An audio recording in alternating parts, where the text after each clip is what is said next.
Orange County Registered Digital. Hello and welcome to the OCVarsity Girls Hoops Show. I'm your host, Jonathan Khamis, being joined by our girls basketball beat writer, Mark Cooper. Mark, yesterday, not a great night for our county teams. 4 out of 5 teams last night were defeated in the semifinals, including Mater Dei, and something happened to them that hasn't happened in quite some time. Yeah, they're on a losing streak going into next season. It's their first losing streak since 2008, and both their losses were blowouts. They were never in it last night against Long Beach Poly. They lost by 18, and they had lost to Windward by 15 in the Southern Section Championship. Mater Dei finished the year playing 4 games in the last month of the season, so they weren't able to peak at the right time because they weren't playing.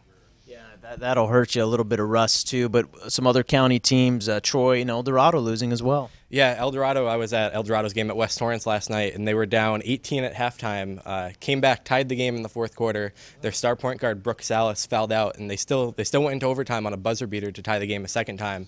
But in overtime, they faded and finished the year with a school record 28 wins, but 1 game short of the regional final. Okay, yeah, El Dorado, that's a heartbreaking loss for them, and not only for them, for Troy. They were looking for revenge. Yeah, they were playing Canyon Springs for a second time in the Open Division. They played them. They were up 16 and ended up losing.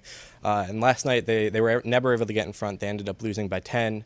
But Troy's a team that brings back all 5 starters next year, so they'll enter the year one of the best in the county again. And Jay Sarah lost the battle of the Sarahs as well. Yes, they lost at Sarah of Gardena, who is the top seed in Division 4. And Jay Sarah was a big underdog in that game and kept it close for a half, but sort of faded near the end.